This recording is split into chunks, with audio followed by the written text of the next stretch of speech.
ہے۔ یاد رکھ لیں، محض ایمان صرف عقیدت اور محبت سے نہیں بچتا۔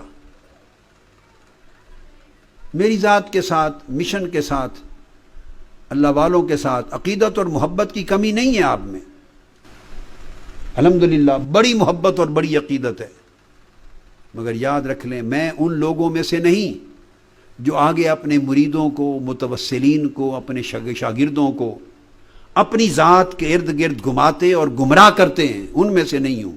میں اللہ سے ڈرتا ہوں، توبہ کرتا ہوں۔ میں کہہ رہا ہوں میرے ساتھ فقط محبت اور عقیدت رکھیں، اور خواہ حضور غوث العظم سے رکھیں، کتنا اونچا چلے جائیں، میں تو خاک کے ذرے سے بھی کمتر ہوں۔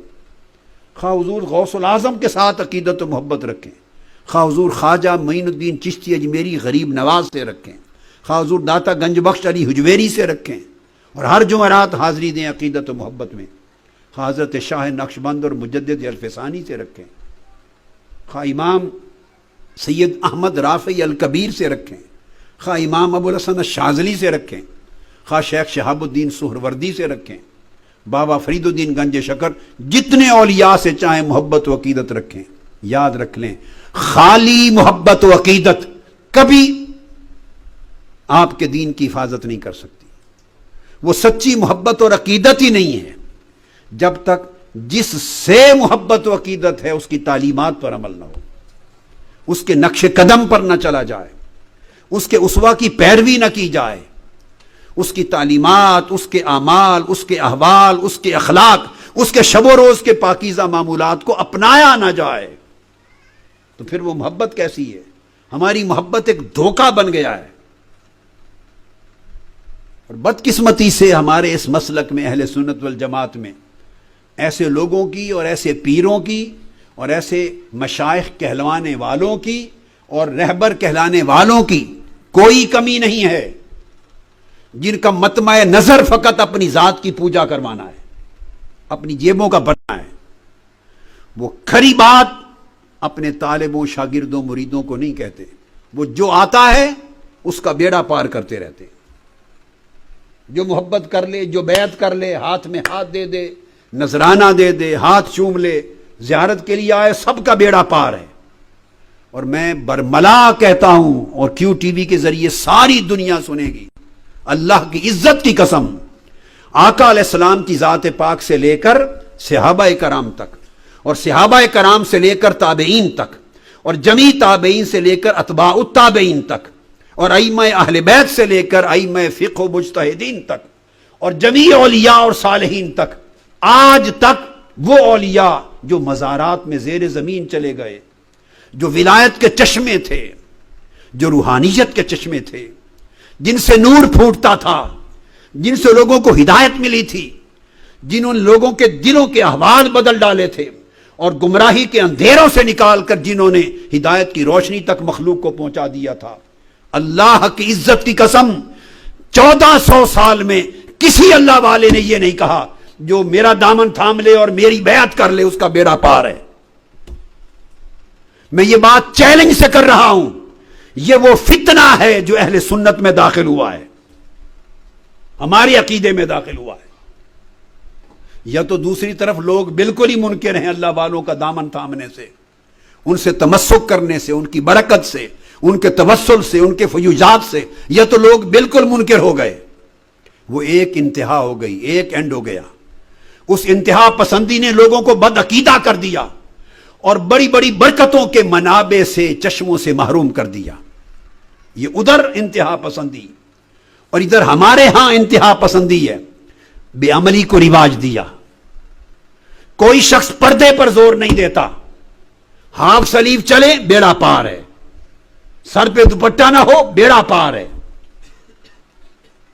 پیروں کے اور مردوں کے پاؤں اور ٹانگیں دبائیں بیڑا پار ہے، نماز پڑھیں نہ پڑھیں بیڑا پار ہے، شریعت محمدی کا حیا نہ کریں تب بھی بیڑا پار ہے۔ کیوں؟ آپ نے میرا دامن تھام لیا، ہمیں نذرانہ دے دیا، مزار پہ آتے ہیں، 11ویں شریف کرتے ہیں، میلاد پاک مناتے ہیں، ہمارا نام لیتے ہیں، ہمارے سلسلے میں آ گئے، ہماری نسبت آپ کو ہو گئی۔ کسی ولی اللہ نے نسبت کا یہ دھوکہ دہی کا معنی بیان نہیں کیا۔ اولیاء کاملین نے کسی نے یہ نہیں کہا میرے سلسلے میں آ گئے بس سارا بیڑا پار ہو گئے. یہ اس طرح بیڑا پار نہیں ہوتا. ایسا کہنے والے اہل سنت سادہ لوگوں کا بیڑا غرق کر رہے ہیں, اس مسلک کا بیڑا غرق کر رہے ہیں. اور اولیاء اور طریقت اور تصوف اور معرفت اور سلوک اور اہل سنت کے صحیح عقیدے کے خلاف دلائل مہیا کر رہے ہیں, ان کی زبانیں کھول رہے ہیں اور لوگوں کو گمراہ کرنے اور اگلی نسلوں کو حقیقت کی راہ سے بہکا دینے کے لیے آسانیاں پیدا کر رہے ہیں. بے عملی کے لیے, اپنی بے عملی کو چھپانے کے لیے لوگوں نئی نسلوں کو بے عملی کا راہ سکھا رہے ہیں. مواخذہ ہوگا, ہر چھوٹے بڑے عمل پر مواخذہ ہوگا, گرفت ہوگی, قبر کے اندر بھی ہوگی, قیامت کے دن بھی ہوگی. پورا قرآن ایک ایک ورق قرآن کا بول رہا ہے. قرآن کی بات کو کوئی پیر, فقیر, مولوی, کوئی شیخ جھٹلا نہیں سکتا. قرآن حق ہے, زبان مصطفیٰ حق ہے. اہل سنت کے لوگوں بچو ایسی شیطنت کی باتوں سے, ان میں کوئی حقیقت نہیں ہے. یہ صرف پیٹ پرستی ہے, بطن پرستی, مفاد پرستی, خود غرضی ہے. اور تصوف پہلے اولیاء سلف صالحین میں سے, ان سے کہا جاتا کہ آؤ تمہیں کچھ اللہ والے کی بات سنائیں. سنیے, آج سے 1200-1300 سال پہلے, 12 صدیاں پہلے جب ان سے کہتے آؤ اللہ والے کی بات سنائیں, تو وہ پوچھتے تھے کہ احیاء کی میں سے کسی کی بات کرنا چاہتے ہو یا اموات میں سے.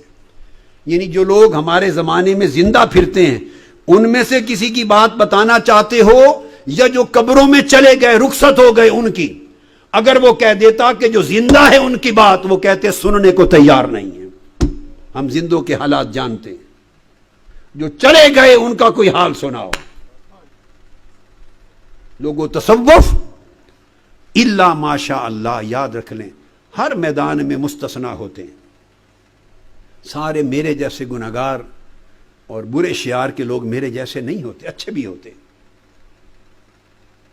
اچھے بھی ہوتے, مستثنا ہوتے ہیں. مگر میں عموم کی بات کر رہا ہوں کہ جو کچھ ہو رہا ہے, تصوف, سلوک, طریقت, معرفت, اخلاق, ہدایت, نور, اگر یہ لینا اور طلب کرنا ہو تو آج کثرت کے ساتھ زندوں میں نہیں رہا, ان سے تلاش کرو جو قبروں میں جا چکے, جو رخصت ہو چکے, ان کے اعمال کو سیکھو, سب کتابوں میں درج ہے.